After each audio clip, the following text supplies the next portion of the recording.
Good evening, Dr. Jones and family. My name is Undreya Sowell. Have you ever wanted to learn more about literature and information behind it, or just more new facts? Well, I'm here today to inform you more about literature and many different types of literature. I chose this topic because it holds a special place in my heart, and I also like writing and reading about it all the time. So hopefully after this speech, you enjoy it too. Today we're going to talk about literature, the background behind it, and two different types of literature as well. My references that I'll be citing in this speech is Esther Lombardi, but what literature can teach us, as well as Drama by LiteraryTerms.net, and What is Literary Nonfiction by J. Betts. To start off, let's start with the background behind literature. If you don't know, literature can be or is the written work behind that is written so intensely in an artistic sense. You notice that on an average basis, it can be ranged from anything. Like this visual. Can you picture anything like to read about? Like a book, a news article, anything. Imagine it in your mind and picture it on this paper. When you are reading about it, you're experiencing some form of literature.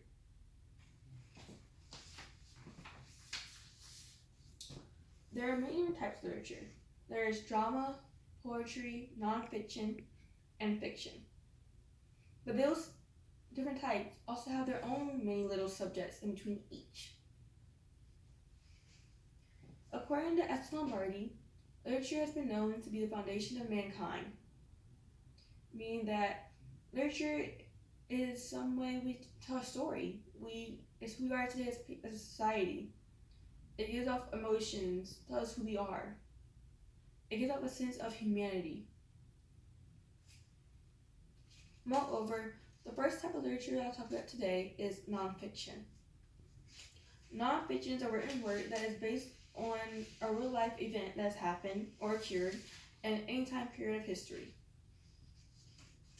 For an example, you have many books right here in this visual that are nonfiction that have some meaning to them, like The Radium Girls by Kate Moore, The Power of Moments by Chip Heath and Dan Heath, Why We Sleep by Matthew Walker, and there are also many types of other nonfiction books in this visual.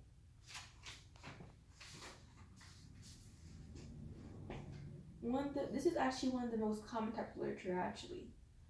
Nonfiction is more common because it's everywhere. It can be an autobiography, a biography, a news article, journalism, even computer programs, and games. Meaning that in a computer game, it gives you a sense of instruction or a statement. That's literature. A game, because it can tell you a story that is most likely real and gives you between all the stages you're learning something new. As well as journalism. It's telling you something that's happened recently. According to What is Literary Nonfiction by J. Betts, nonfiction literature tends to be more emotional and personal and use a lot of different elements. It also determines the idea of storytelling rather than gathering information. Meaning that, how do I explain it? You can get insight of more information, but it's more based on storytelling. For example, one of my favorite nonfiction books that I've read over the last few years is called The Night by Elie Wiesel. He tells you the story about his journey from his doorstep with his family to the end when he has no family, and he's at the Holocaust. He happens to be a Jewish Holocaust survivor. His book basically tells you the story of the last few years of his life. While you're reading the story about him, you're also learning more about the behind the scenes of literature, more scenes about the Holocaust that you normally probably wouldn't get in a history book. Additionally, the second type of literature that I'm talking about today is drama. Drama is more performance prone than books. For example, for my image here, like a play is more performance. It tells you a story through characters physically doing the parts of the story. This type of literature is more based on empathy, emotion. While when you're reading a book about nonfiction or any other type of literature, you can feel things. You can kind of, in your mind, through the use of words, see what's happening in the book or the written work. But in drama, watching a play, you can feel it. You can see it. It makes you feel more, it grabs more information. It makes you feel more one with the story. But this type of literature can be either nonfiction or fiction. It can, like Cinderella, it's more fictional than nonfiction, but it gives you a story about a girl who is struggling in life, and then at the end of the day, she lives happily ever after with her prince. While more Hamlet and Othello are more realistic. According to LiteraryTerms.net, drama is more entertainment than anything. You experience it on a daily basis through movies, television, music, mainly music, because music can tell you a story behind a melody, rather than a movie.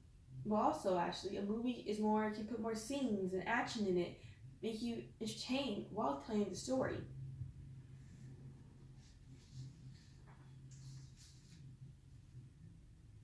Overall, literature is enriching and very important to society. It's here everywhere. It appears on a daily basis all over society and in the environment. Just subconsciously, you probably don't know it's there, but it's there. Ranging from your poem on your wall or your picture. Even a picture can tell you something. That's kind of a form of literature in an artistic way.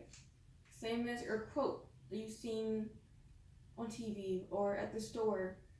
It's giving you something. It's making you feel something. You're reading about it. It's giving you a statement. Every single type of literature gives you a purpose. It's a purpose behind it or a theme.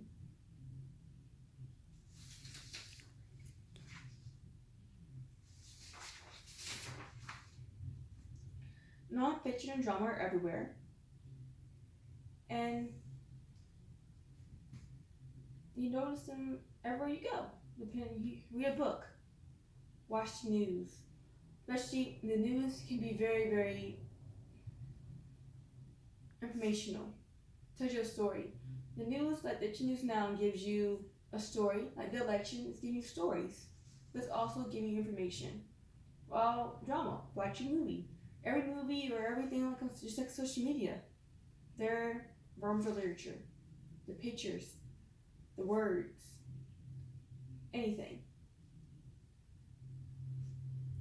I'd like to acknowledge Sowell for her questions previously.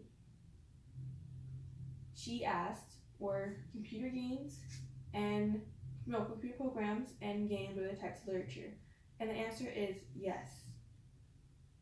There are types of literature. They can be used to give you statements, as I said before, and they can also tell you a story. Another question she asked was, is literature can be published or not published for it to mean something? And that is no. It doesn't have to be published, because you can write it yourself. That's a form of literature. It can help somebody, influence somebody in some way, make them feel something. Like I said, it's everywhere, ranging from making your own poem to writing a famous novelist book. Thank you.